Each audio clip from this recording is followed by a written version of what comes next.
This is John Kohler with GrowingYourGreens.com. Today I have another exciting episode for you coming from my backyard garden with some of my beautiful purple tree collards right next to me. That's the best way to eat them, right off the plant as it's still alive, not even picked. Woo! And I love them this time of year.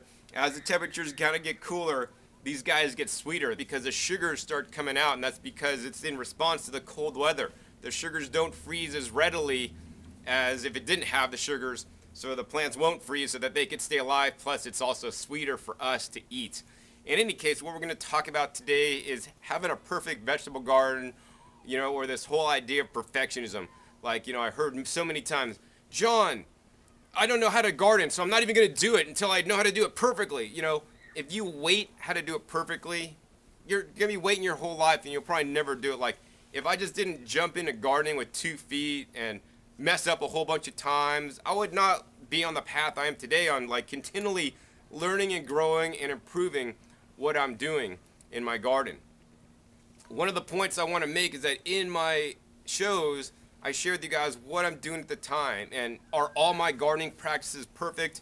Is every episode always perfect? No. Just last episode, what I did was actually I used the portable refractometer here, and it's this right here, where I put some crop juice in here and looked up in it to look at the chart.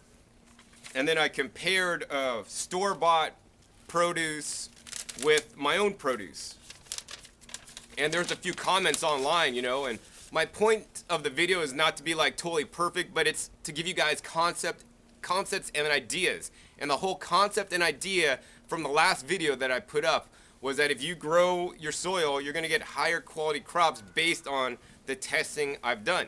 Some of you guys pointed out that on my refractive crop index list, I tested, I said the numbers for bell peppers, which may not exactly be the numbers for, the peppers that I tested, whether the little small peppers or whether the other peppers. That was not the point of the video. The point of the video was to show you guys that the food you're buying in the stores are generally crap.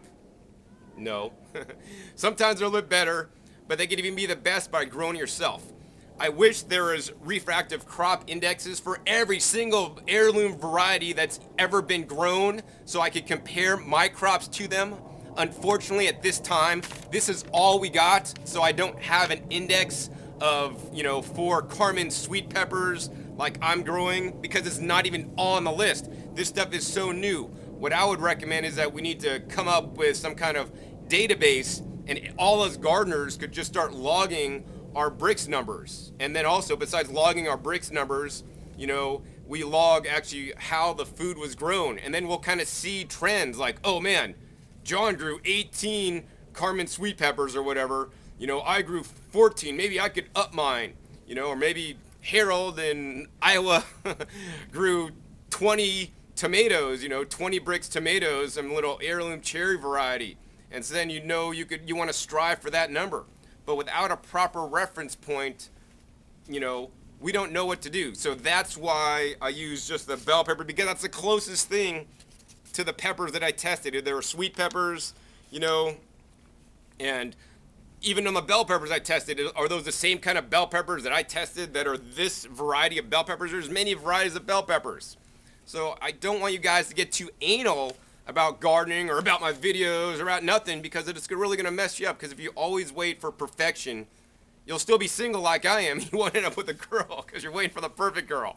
I need to just chill out in my dating life. In my gardening, it's a lot easier. I'm more relaxed. I'm just like, okay, let's plant it. Let's try this stuff. Let's see what works. And just go for it and see what happens. And take everything as a learning experience. So hopefully you guys understood the point of my last video, which was to build your soil to have higher Brix numbers, which correlate to sweeter foods and more nutritional dense foods. That being said, the best Brix meters of all are our taste buds. Our taste buds don't lie. You don't even gotta buy no tool.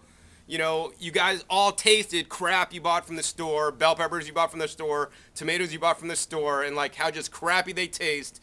And then you guys pick stuff fresh from your garden, and it's like, wow, flavor explosion in your mouth.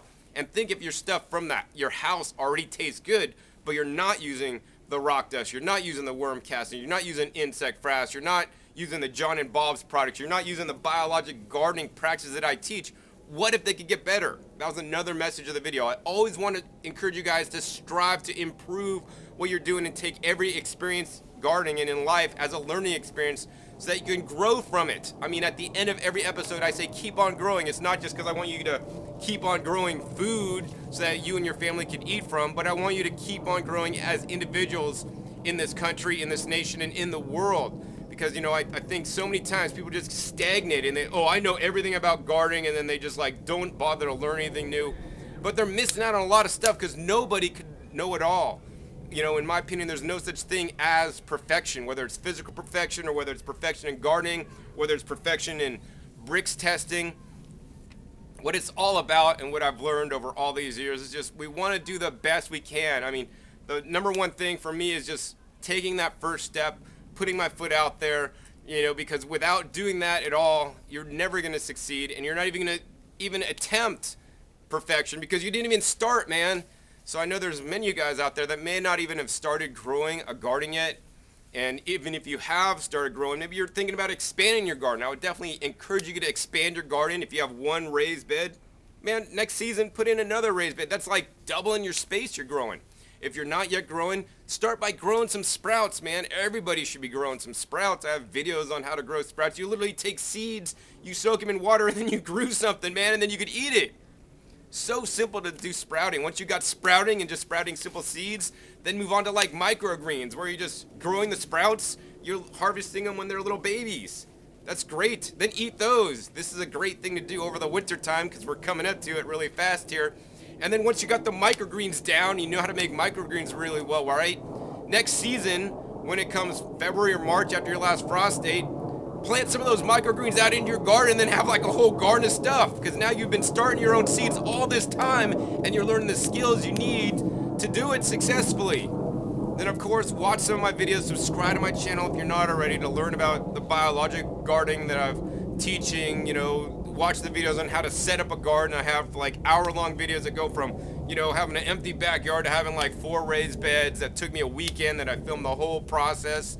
I have videos where I go over to friends' houses, do consults with them, and share with them how to build raised beds. I've traveled to different places to inspire you guys, to show you guys the possibilities. I mean, I'm what you call a possibility thinker. I always like to think, oh, what's possible? How can I push the envelope? What can I do next? You know, I want to encourage you guys always to be a possibility thinker instead of impossibility thinker. Impossibility thinkers would be like, man, if I plant the plant, it's not going to make it. Well, screw it, man. If it didn't make it, that's a good thing. You learn how to make it not work. Then next time you're going to do a little bit differently so that you can get a successful garden. I mean, part of what I do in my teachings is also try to inspire you guys to get moving. Because, you know, we live in a sedentary lifestyle these days where we're like always being reactive to what's being thrown at us. I want us to be proactive and go out there and go do it, man. Just do it. I think that was some commercial thing. Just do it. Any case, hope you guys enjoyed this really short episode. Trying to motivate you guys and let you guys that there's no such thing as the perfect garden. You just want to start today, see what happens, and learn from it and adjust as you go. I mean, that's what I've done these last 10 plus years I've been gardening. And look at me now, I'm totally successful. So by the time you're doing it for 10 years, you're going to be at least as successful, probably more, because you're going to be actually learning from all my mistakes and all the teachings and what I share, which is what works for me, so that you don't have to go through the school of hard knocks. And that's another reason why I do these videos, to put out there to you guys what really works. Another thing I often look forward to is one day when I have some kids, I want them to watch these videos and be proud of Dad. And then they're going to learn everything I've learned that took me all these years. In any case, I hope you guys enjoyed this quick episode. Once again, my name is John Kohler with GrowingYourGreens.com. Once again, I want to encourage all you guys to keep on growing.